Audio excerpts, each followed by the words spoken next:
Hello everyone, in this video I will show you how to get free premium Crunchyroll account in easy way. So the first thing I want you to do is to join my Discord server.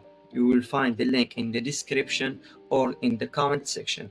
After you join my Discord server, I want you to scroll down a little. You find my Crunchyroll channel.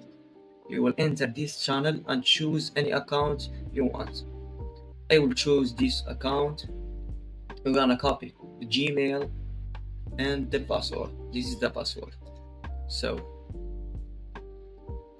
go to the Crunchyroll login page. Like you see, put the password, put the Gmail right here and the password here, and press login.